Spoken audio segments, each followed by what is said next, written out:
All right, all right, fine. I'll be a gracious host. How you doing? Little Mermaid is the scariest Disney movie by far, though.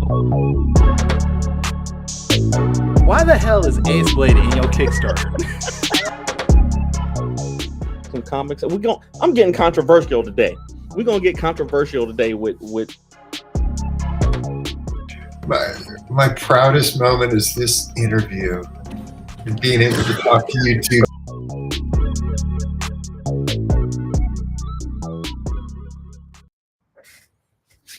Doom, doom, doom, doom, doom, doom, doom, doom, doom, doom.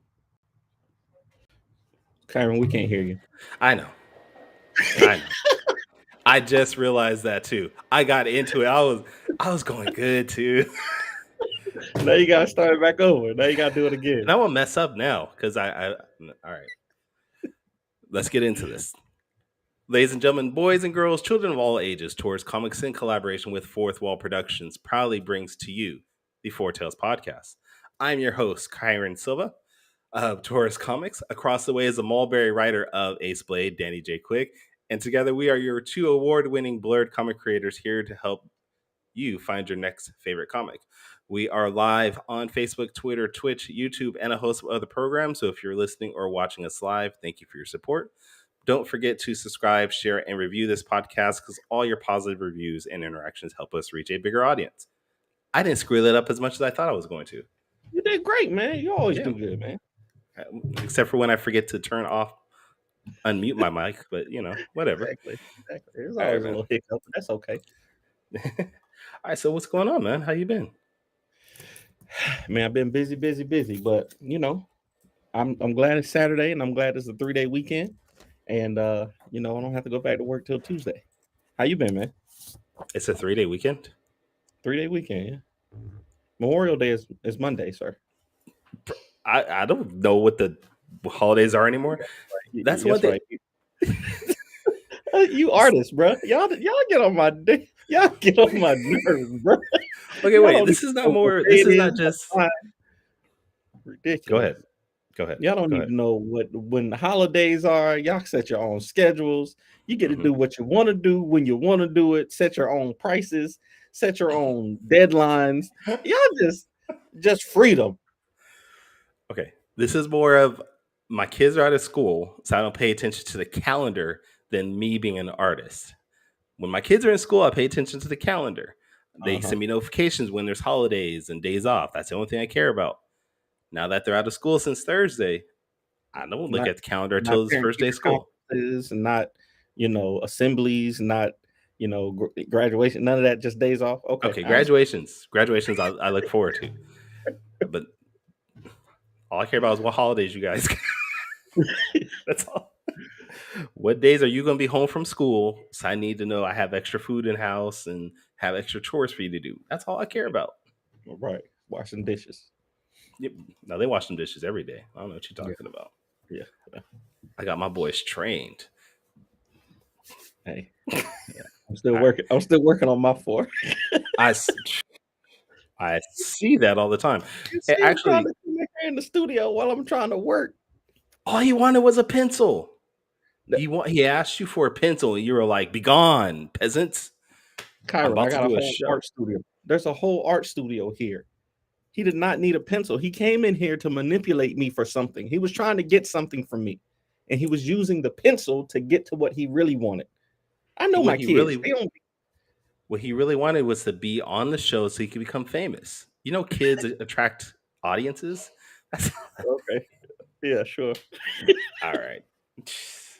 Anyways, enough about our family, because anybody that's listening to our podcast is not here to listen to us talk about our kids. I mean, that's a different podcast all in itself that we probably could do. For sure. Black fathers talking about their kids podcast. I don't know. What you are here for is an amazing writer and illustrator, a fantastic person to talk to, and someone who, from we were listening to, beat death twice already. She said F you to death. So let's bring on the one, the only, Christie Shinn. Hey, what's up? Nothing. As you heard, we don't really have any agendas. We just want to know what's up with you. How you been? What are you doing? What's going I'm on? fucking tired after this month, to be honest. Like, I finished up you probably saw my Kickstarter. Finished that. Then I'm dealing with aspects of fulfilling it. Now, fulfilling it itself is not bad, but when you have to deal with the printer, even though your book's 100% ready to go, they're going to come back and be like, oh, fucking, you need to change this and you need to change that. And nothing pisses me off more is that they don't give me a whole list of stuff that I can just take care of right away. It's like, yeah, here's a list. Okay, I took care of it. Oh, here's more. Here's more. Here's more. And I'm like, nothing makes me that pissed. Oh, hey, what's up, guys? But that part of the thing, like, looking at the proofs for the merchandise and all that, that's the part that's kind of, it's not hard. It's just you have to wait on other people. And sometimes that's a pain. And I've been elected president of CAPS, Coming Art Professional Society, in this February. So I'm also talking with some people, connecting some stuff with the organization to help our members. So essentially it's about sequential and non-sequential art. And in the day and age, we're also modernizing it, because in the day and age, we do help indies. But the thing is that before, in the old days, you had to be published. You had to have something syndicated or something. Now it's different. Like if you have up to 3 to 4 Kickstarters, I mean, you're pretty legit by the big companies. So, I mean, they watch you. So like right now I completed this is my 4th successful Kickstarter, and I finished at 7,720. Congrats. Thank you. That ended up earlier this month. Sorry, my black cat, you guys were talking about having kids. She gets into freaking everything. So, but yeah, she always wants to be. It's like, oh, she's crawling all over me like a 2-year-old. And I told you beforehand we would see her butthole, and we did a couple times just now. So hey, there you go. Oh, look, she looks offended now. But anyway, but yeah, so the thing is that, so I've been busy doing that. So fulfilling stuff and all that, getting stuff together, poured it into CAPS for our members, so that when Marvin's going to buttholes. Yeah. Like Marvin's going to be part of that conversation too. So it's just like, we're porting everything together, because what I found is that 2 things that creators run into is distribution and legal. You can hear a lot of sources and everything. So I'm talking about some legal stuff that we can port into the organization, some distribution stuff. So it makes it easier for people to do that. So I'm in process of doing that on the other side. And on top of that, I'm doing my other work, and I'm working on another project with another writer. So I'm a busy lady. And then I'm doing Asian Invasion today. I sent you the Facebook link if you guys want to check it out. If you're in the Manhattan Beach, Los Angeles area, and you're not too busy with Star Wars Celebration, come on by. It's a free event. You just stop by, get some comics, meet us creators and all that. And the Asian Invasion, that starts today? That is today from 11 to 4. It's just today. I'm feeling pretty wrecked today. So, So what inspired you to actually start Asian Invasion? Well, what it was is that, COVID, the West Coast, I don't know where you guys are from, but the West Coast, like, we shut down a lot of cons. We shut down, lockdown hard. But the thing is that, not as hard as Michigan, but it was pretty severe for a while. And then we started opening back up, but a few conventions canceled on the West Coast due to the Omicron variant. And people, like some of my friends, I mean, I didn't try to limit to just Asian people. That's not what it was. It just came out from this idea. But some of my friends were just fucking disappointed. They wanted to go, but it cuts into your money, because a lot of conventions, as as a comic creator and everything, you don't get the online sales. Oh, this is now, yeah. With online sales, it's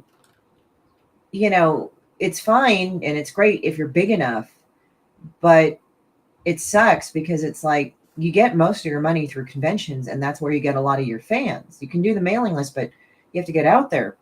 Yeah. And I felt really sad because they looked dispirited, like they were upset. I'm like, man, this canceled last minute. So I said, okay, fuck it. Why don't I make something? So I kind of got inspired. This is how my inspirations are. So this is the mind of me. I was watching Nobody, and it has Steve Odenkirk. I think that's his name. Better Call Saul. I'm shitty with names lately. And he had the scene in Nobody where he gets into a shootout with a Russian mafia, and they're playing Pat Benatar's Heartbreaker. So I was thinking of that 80s shit, with the Uzis and the explosions. And then I did Asian Invasion with a skull thing right here. And I thought it was just kind of funny because that was supposed to be me. Then I said, well, why don't I go a step further and just fuck with people? And then I'll just do Asian Invasion, Yellow Peril, and put it up there. That got one of the posts got taken down by Instagram because they thought I was being racist, which was hilarious. I was like, I know I'm an idiot. But anyway, so I put that up there. and I had like about 10 creators, and I talked to Jun Goku of the Comic Bug. Like, how are they going to give him shit? He's Japanese. So I thought it would be a good way to troll, but to put up an interesting event, and I just did it. And my friends were really happy. I mean, maybe they didn't make as much as they did at like the big conventions, but it was just something. I think Portland checked. I'm trying to remember which ones canceled last minute at the beginning of the year, but they were really like it brought up their spirits, so it was good. And so June asked me, "Hey, this was great. Can we do this again?" And so we did it today. I love it. Me and Kyron always have this.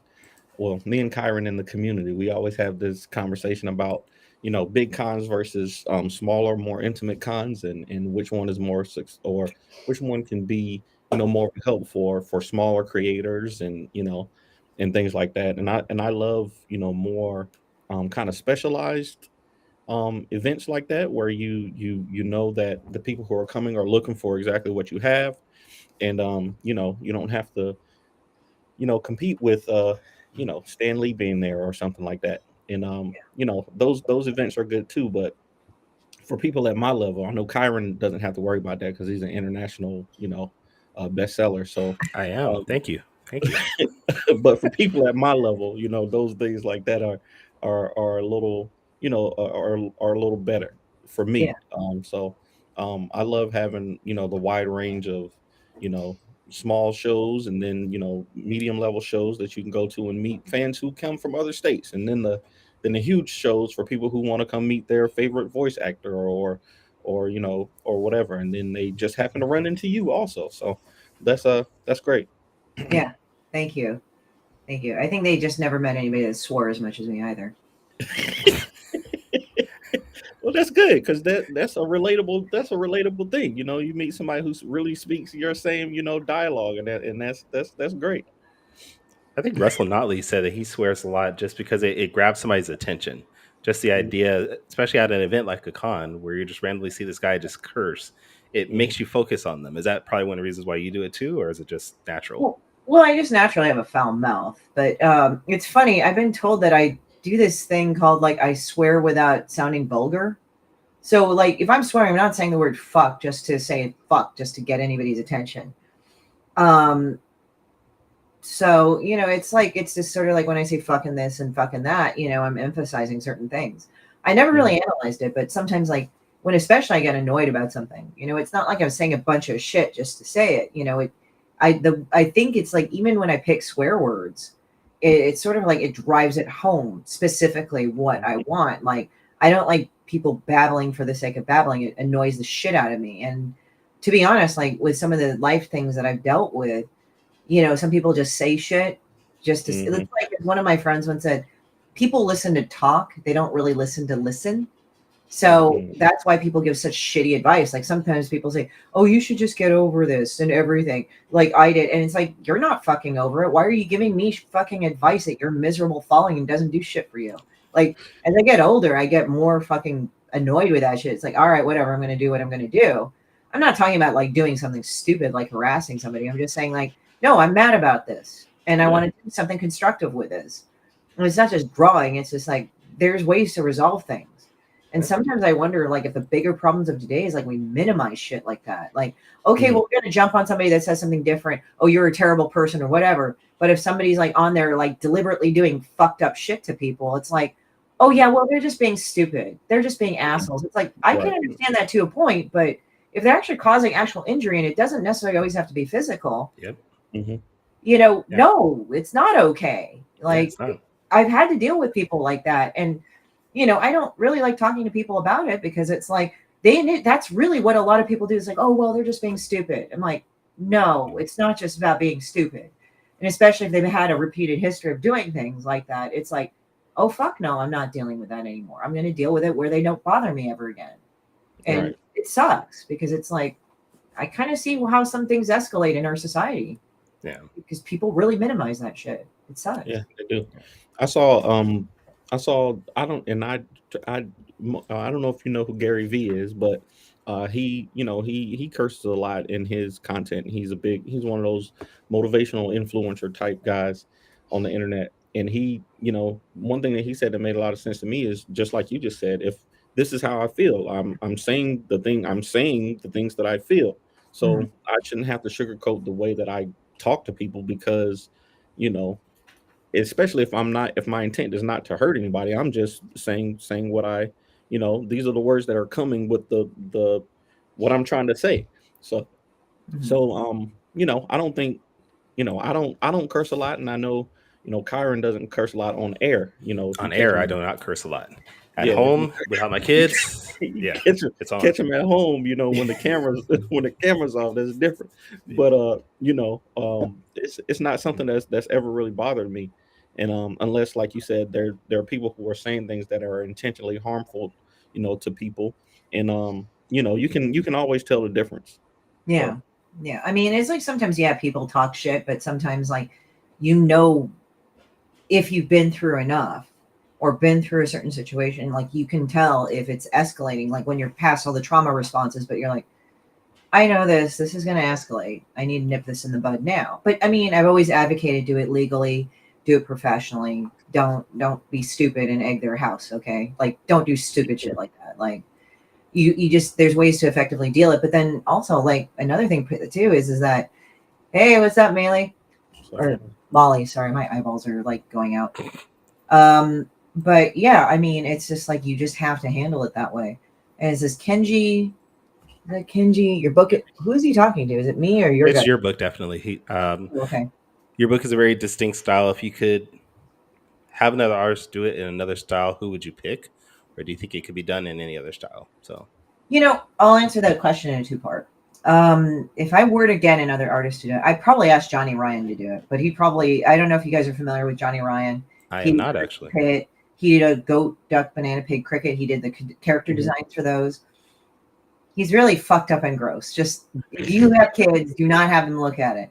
But I say he could do Demon Bitch. My friend Lawrence Raw Dog Hubbard has actually done fan art of Demon Bitch.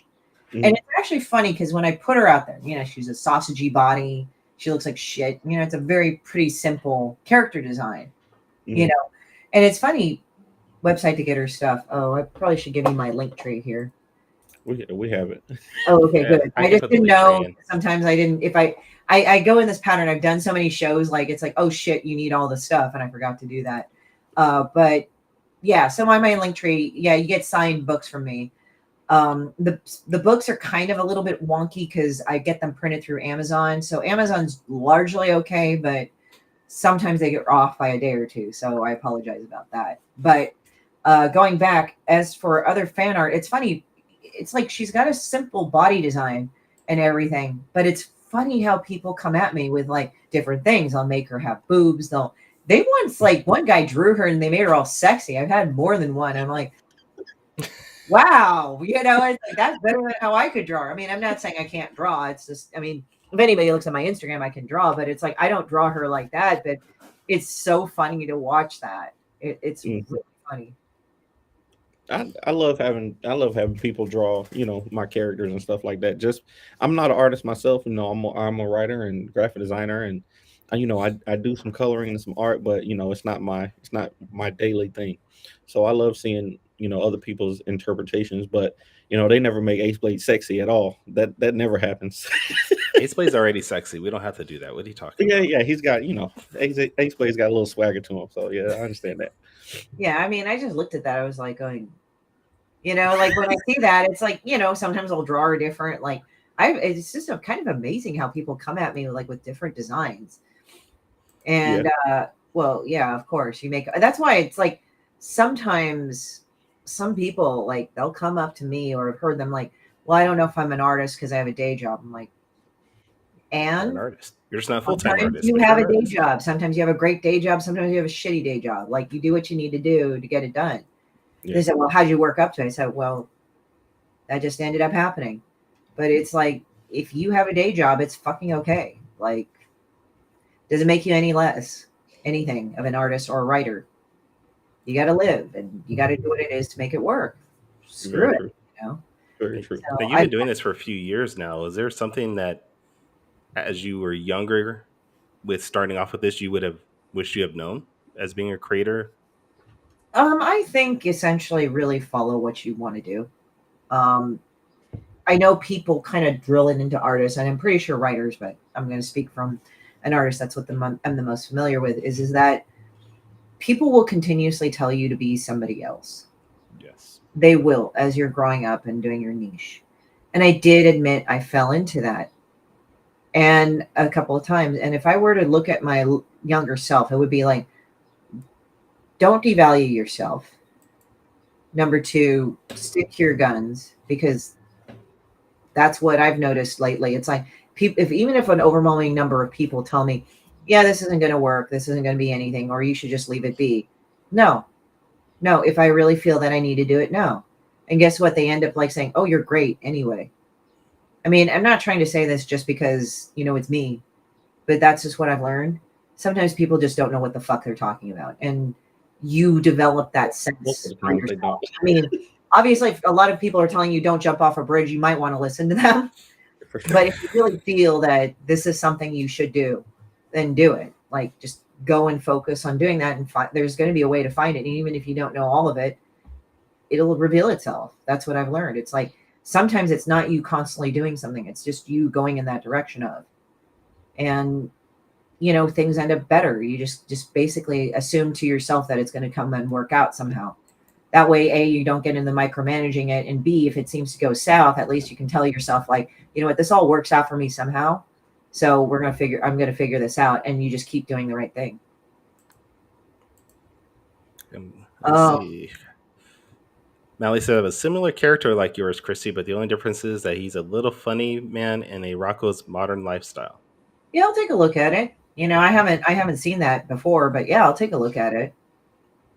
I remember Rocco's Modern Life, but I don't remember it. Like, I know I've heard of it, but I don't think I remember even watching it. He was just it was like kind of an Australian thing. Like, he was based in I don't know if the guy was, it's himself, but the character was in Australia, so it was all fucking weird.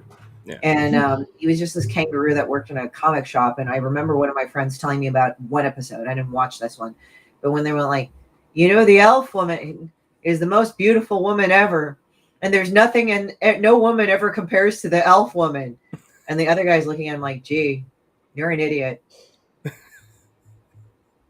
Hilarious. I mean, it was just funny. I was just like going, like, just weird fucking dialogue like that. I think I like shit like that just because it just, I as I said, I'm not trying to say that people have to kind of make their dialogue intentionally weird to fascinate me. It's just that kind of people go into like the mumbler mode, like they just say stuff and they don't really think it through. Like, maybe this isn't something that really is smart to say. Or like, maybe this really hasn't been working for me. What, So, it's just one of those things, I guess. Well, I think this might be a good time for us to actually go into the second half of our show, which is Danny's Quick Takes.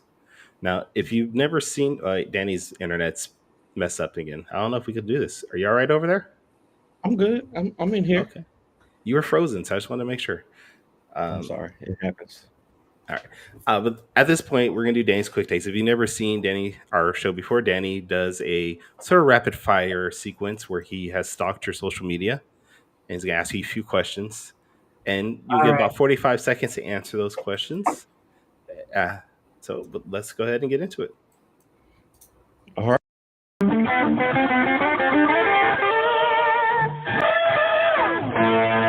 Quick Takes. I love it. I love the little animations every time, Kyron. You're getting better and better with that. It's right. At this point, I just drag and drop different pictures in, dude. I don't have to do that much.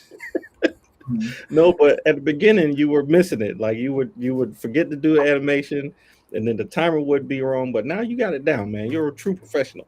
Okay, Miss Christie Shinn. Yes. Like Kyron said, I've been stalking your social media, not in a bad way. But it's in a bad way. It's a bad way. I don't know if it can not be in a bad way.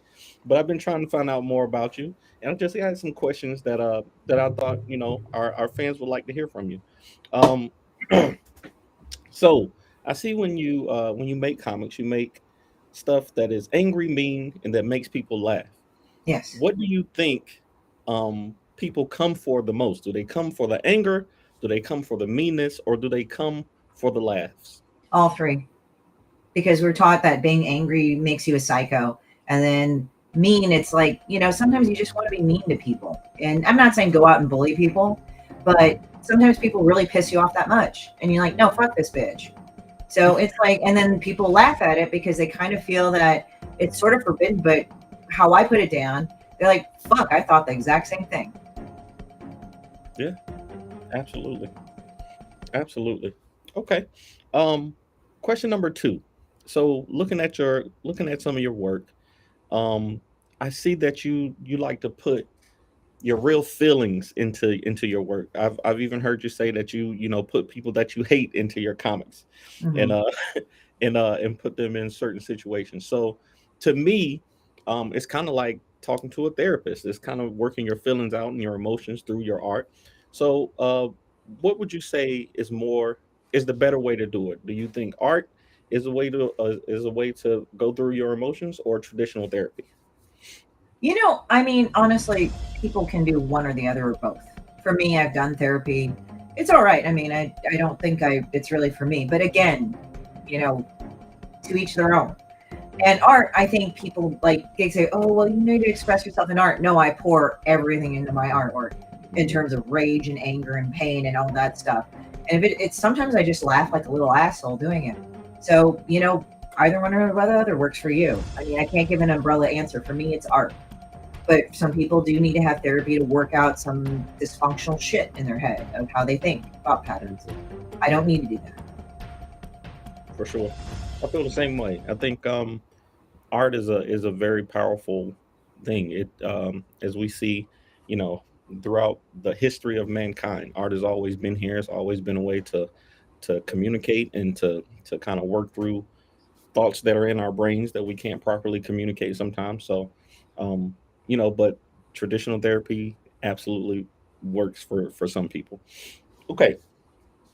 But it didn't work for Kyron though. Number 3. Uh what what what do you we can't hear you, Kyron. You put yourself on mute again. How did I get thrown into this? Because this is what I do. You've been on the show long enough. I'm just gonna throw you into random stuff. Man, I'm just gonna kick you off my show. Okay, so I heard you talking about fan art a little bit earlier, so that kind of leads into my next question. Which of these two things is more important which is the more important way to support an artist or or an intellectual property? Cosplay or fan art? I think both are important. Depends on the character. Sometimes cosplay can be really hard, and sometimes fan art is easy to draw for people. To be honest, I haven't seen cosplay yet, but I've seen of my character, but I've seen fan art, and I'm really pretty happy with the fan art. So I think either one or the other is great. I mean, I think fan art may be easier for people to do because it's a piece of paper, whereas cosplay, it may take them, according to the character, how much X amount of time to do it. Like with Demon Bitch, you'd have to paint your whole body bone fucking white and put in these 2 pasties. And, how confident or not confident you are, that could determine it too. But the fan art, people can bust that out. And put it up online and tell you, hey, I like your stuff. Yeah. Now I know what I'm going to wear for Halloween. Hey, I'm paint myself white and get some pasties, and I'm good to go. I would love to see it. I would love to see it. You need to probably use freaking white out.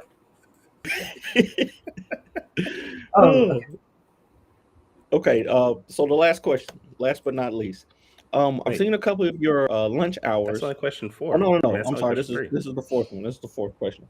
I've seen a couple of your lunch hours that you do. I think that's a great idea. But why is lunch hour not actually for lunch? Do you ever actually eat on lunch hour? No. My stomach just hates me sometimes. It goes like, no, bitch, I'm not eating right now. And the reason why I timed it is that people I knew when I worked a regular job, they would need like 15, 30 minutes to kind of settle in. And that's when they would open their phones and watch it. So it's just related. That's absolutely true. That's a great time to break free and get on your phone for a little while, and I love it. So last but not least, do you think art can go too far? Can art go too far? Oh, that's a big debate. I mean, honestly, sometimes when it goes too far, like you had Serrano's Piss Christ, everybody got fucking pissed about that, literally. I think it's the intent of the artwork. And I don't want to go and put that into.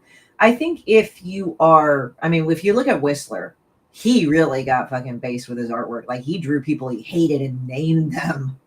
So, I mean, with me, I make it a policy not to name people or put identifying marks. I just make it into the characters of how I feel. Because then, I feel that, give them an opportunity to change.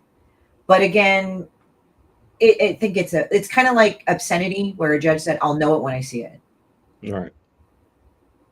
I think that's a fair observation. Like you were saying earlier, I think you can kind of see somebody's intent, especially if they have a history of it, especially, if you see something over and over again, that they're intending to be mean and harmful.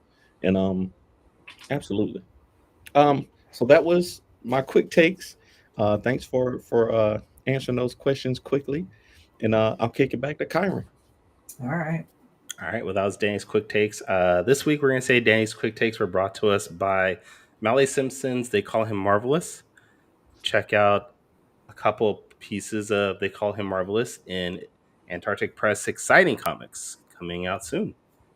And, if you want to check out Exciting Comics issues 25, 26, 27, 28, you can see Saw the Lightning Wielder in there too. Not to self-promote anywhere. Dude, this guy. Hey, I got to self-promote somehow. I don't do it often, but I got to self-promote. All right. We do have a couple minutes, because I know you're busy with getting ready for your event here, but was there anything else maybe that we didn't get to touch upon or do you want to bring up or talk about? Well, I mean, I have the book Triggered. That's coming up. You're welcome to ask questions of any of the books that you've read or just any of the pieces you happen to see that intrigue you. For me right now, it's just, for me, quiet fulfillment and just getting crap done and together. And, just in general, like that's just what I've been doing for the past month, and then going to an event every week. And I'm like, fuck, Well, you did bring up Triggered. When do you anticipate that coming out? Or well, right now, I finished with print files, but I have to kind of figure some things out with Amazon. But hopefully, that'll take the next few days. But I think it should be okay. Like, I mean, it should be on schedule.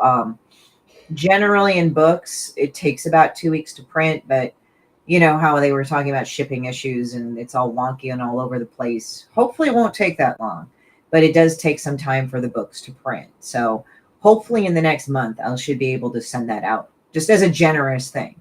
So, I mean, I haven't been in or screwed with as much of the paper shortages as some people may have. Mm-hmm. I don't know if it's I'm working with the evil company Amazon. I don't know, but it just seems to be done quicker than a lot of other people, because I've heard horror stories, and I refuse to print overseas because now, I mean, it hasn't been solved yet, but the shipping issues have been bad. Like some people have had their stuff held up for almost 5 to 6 months to almost a year. So I'm glad that I just print on demand and print domestically. That way it's just less of a problem. So if they do ground transport, I mean, it's not the perfect thing, but it'll be infinitely quicker than. I never was of the personal school. And again, I'm not dogging people, but I just I didn't think it would work for me if I printed a whole pallet of books from China, had them shipped in. They say, yeah, well, the cost is less. I said, but I'm going to have to put this shit in my house or in a storage facility, which I don't know what's going on. At least like people print on demand, like is technically a bit higher per unit, but people tend to get a fresher book. Mm-hmm. Amazon's quality is really good. I'm testing out and Triggered for this Kickstarter, the hardcover version as well, which you can pick up for $10 more. So right now I'm taking pre-orders on my website through the Square Up link. That's where you get my signed artwork and books and things, because if you order directly through Amazon, I cannot do that, because I can't sign it. And it would cost a lot more shipping to have it shipped to me than shipped to the person. If I sign it, I have to charge a lot more money. But at least if I have the books on hand, like if I print up a bunch, like to take to cons and stuff, that's a little different. Right. And you can just get it from me at a con, or I'll just sign it and send it to you. Love it. All right. Well, I think then that's everything for today's show. Unless, Danny, do you have any other question? I'm good to go. Right. I appreciate it. Chrissy, we do appreciate you being on. This has been a fun day. I knew we threw in your link tree, but was there any other website that you wanted us to maybe talk about that people can go and look at your work, your Instagram, your social media, or anything like that that's not on Linktree? I mean, I have Horror Taurus Studios, and also I've linked to Demon Bitch and Demon Bitch Official on my Instagram. And let's see, I am Demon Bitch, and then Demon Bitch Official on my Twitter and Instagram. They should be interlinked with those. But it's actually been pretty good overall. So that's just where to get me. And on my website, that's also in my link tree. On the top's all my social media, so you can follow me through all those. Like there's my Patreon and everything. So essentially everything should be in that link tree. If you want to order apparel that I've designed, you can go on Teespring and or Spring now they call it, and get those done and get that shipped to you. That's also print on demand as well. I think I did one for Pride where it was like the ocean is gay because it's full of rainbows. I mean, the thing is, what I've always hated is like sometimes with months that commemorate someone or group or something, they kind of go at it a standard way. And I said, no, fuck this. Let's just make this interesting. Like for Pride, I myself am not gay, but for Pride, it's like they had all the love is love shit. I'm like, oh, this is stupid. So I went and actually found like a t-shirt that said be gay and do crimes with a dagger through the skull.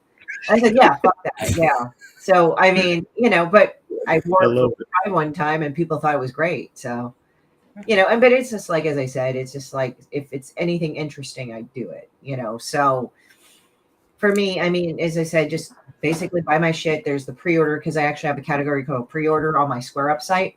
So you can actually pre-order it. I do have to fulfill the Kickstarter guys first. So I'm going back and forth with like the merchandising proofs on that.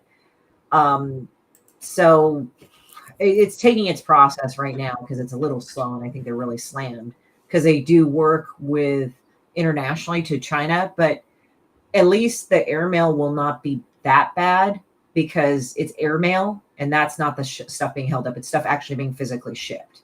So these would be enamel pins, charms, and things like that. And some of it, they make it in-house too. So you're welcome to pre-order those. And I'll basically put you on the waiting list, and I'll personally deface the books for you guys. Nice. Yeah. All right. Well, everybody definitely go check her out. She has an amazing array of things, books, like she said, enamel pins, things like that. So please go check out her work. Danny, where can we find you and all your social media stuff? If you're looking for me, just search for The Ace Blade on social media and our website, fourthwallpros.com. What about you, Kyron? Where can people find you? You can find me on Instagram and Twitter at Taurus Comics. My website is tauruscomics.com. So please check out my books there. If this is your first time checking out our podcast, the Four Tales Podcast, please go back to our website, fourtalespodcast.com, and check out all our previous episodes. That is the number 4, TALES.podcast.com. But again, thank you, Chrissy, for being on. I don't know who our next guest is at this moment, but I will update that in our show notes. But until then, sayonara, goodbye, and everybody, please take care of yourselves. Check out Asian Invasion today if you're in LA. There you go. Music provided by my brother, Quix Made It. Find him online in YouTube, Instagram, and SoundCloud. I want to know what it is Quick is trying to say.